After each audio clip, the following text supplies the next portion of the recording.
The source plane is very distant, it's like a redshift of 1,000, and halfway back to there corresponds to about a redshift of 2 in k-moving distance. So we're probing structures at high redshift. And potentially, because we can observe polarization as well, we get 2 additional observables in the 2 Stokes parameters for linear polarization. Okay, so the effect on the temperature power spectrum is basically shown in this plot, and this is just a formula for the leading order terms. So the first term here is coming from effectively just the effect of looking through this frosted glass, so you get this sort of random scatter out of the line of sight, which suppresses power, but then stuff can scatter back in, which boosts power through the second term. And in fact, there's a very precise cancellation between these 2 terms, so that the net effect of lensing is rather small. Okay, so this top panel here is showing the temperature power spectrum in black, and then in red when you turn on the effect of gravitational lensing. So you can see that these effects are rather subtle, but those sitting at the front might see there's a sort of slight smoothing of the acoustic peaks due to lensing. In the bottom, I'm showing the fractional difference due to lensing, and basically it gets to the sort of 5 or so % level by multiples of about 2,000.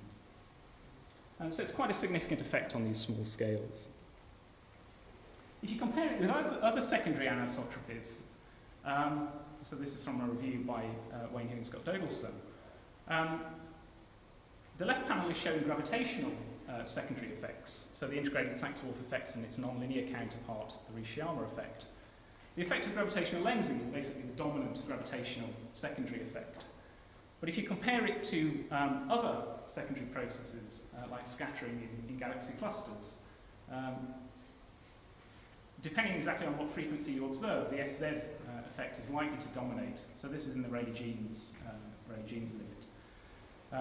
But I think the only point I want you to take from this plot is that lensing is potentially a very important secondary.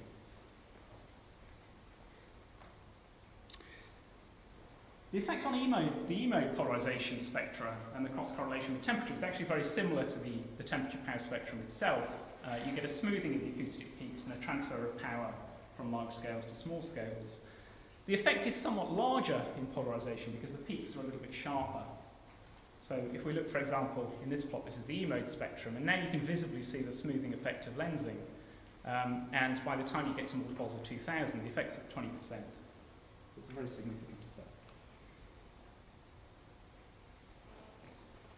So I mentioned earlier, lensing will also produce B-mode polarization, even if there's none present initially. The spectrum of the B-modes that gets produced is shown here. And this is basically a robust prediction. It just depends on, as I said, the matter power spectrum and cosmological parameters that we already know rather well. It peaks basically where the E-mode power spectrum peaks, and then it has this large white noise tail, which corresponds to having an additional white noise of 5 microkelvin arc-minutes in your experiment. If you just compare that to what the gravity wave signal would look like, well, it's roughly the same, except away from the reionization bump. It's roughly the same as a tensor to scalar ratio of 1%. So experiments that are sort of probing tensor to scalar ratios around this limit have to start worrying about lensing subtraction.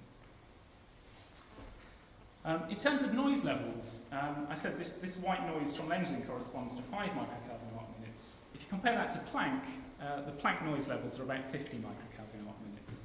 So in this plot, there'd be 2 orders of magnitude higher in the power spectrum. So basically, this lens B mode is going to be very difficult to see with Planck, and it's totally irrelevant for doing cosmology from the B mode spectrum. Okay, so I've just reviewed what the effects are in the temperature power spectrum and the polarization spectra. Can you actually measure this in current data? The answer is just about. So this is an analysis from the Akbar team, which is a ground-based CMB experiment.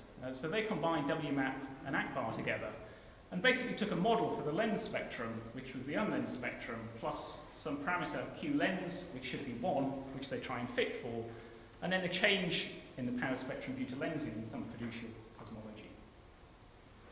And the data they're using is shown here, and you'll struggle to see this, but there's 2 solid lines in this plot, one which is the best fit lens model, one which is the best fit unlensed model, and they're trying to discriminate these on the basis this data.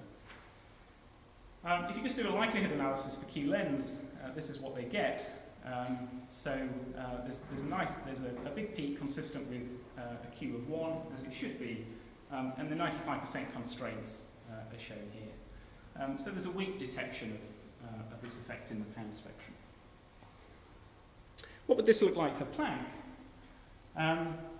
So this is just showing the differences in the power spectrum due to lensing, combined with the error bars that we expect on the power spectrum from Planck. And what you can see now is that you will get a very high significance detection of the lensing effect in the power spectrum.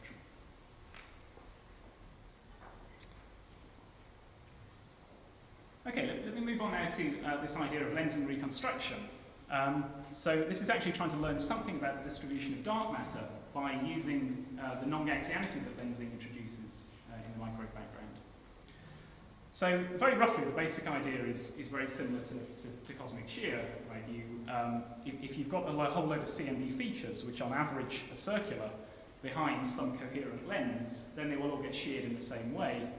And you can use that apparent anisotropy to try and reconstruct the information about the lenses.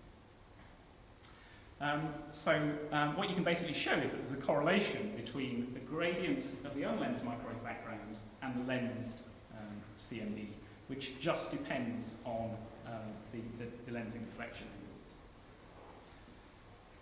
So if you can sort of construct estimators that allow you to reconstruct the lensing potential, then that enables you to do interesting things like constrain parameters that would otherwise be degenerate in the microwave background, like neutrino masses, and basically allows you to fully mine the information that's present in the lensed microwave background. Rather more futuristically, once sensitivities get to the level that this is important, it will also allow you to clean out the B modes that are produced by lensing and hence dig deeper into the gravitational wave signal. Okay, so just to say a little bit about how these algorithms work, I said what you wanted to do was correlate the gradient of the unlensed CMB with the CMB itself, but of course we don't have access to the unlensed microwave background. But what you can do is basically construct an estimator where you Wiener filter the lensed CMB to get something which is a proxy for the unlensed microwave background. That field is U. You take its gradient and then you correlate it with an optimally filtered version of the lensed CMB.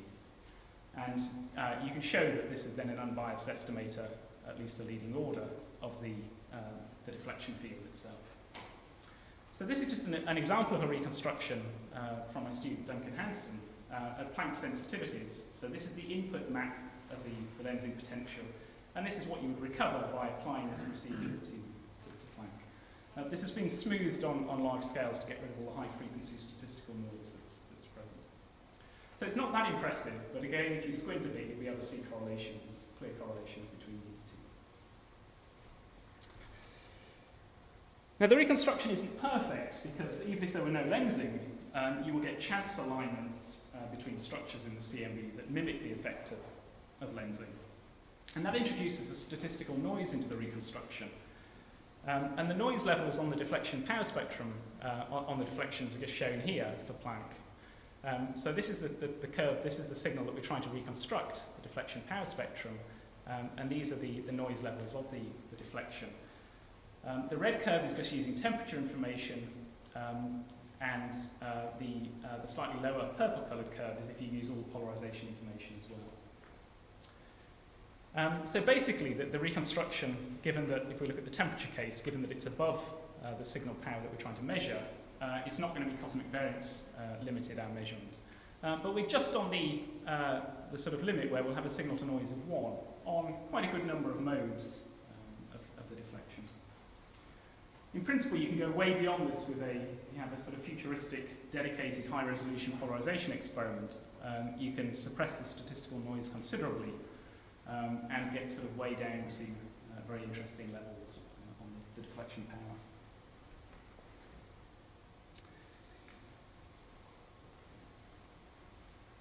I'll just say a few words about some of the real-world issues if you actually try and do this. So the estimator is basically looking for apparently anisotropic correlations in the CMB due to the presence of the lenses. And anything in your instrument or survey that breaks isotropy will also mimic that effect to some extent. So the two most important things that we've looked at are the effect of beam asymmetries. So this is the usual problem with the PSF that you have in lensing. And also the fact that we have to mask part of the sky to get rid of galactic foregrounds. And what both of these things do is introduce what we call a mean field into the estimator, in the sense that if you try and reconstruct the deflection, then by construction it's supposed to be unbiased, so the average over the CMB, if there were no lensing, would be 0. But in practice you get this very large signal on large angular scales due to anisotropic effects introduced by the survey. So you have to take great care to subtract these out via appropriate Monte Carlo simulations before you try and do anything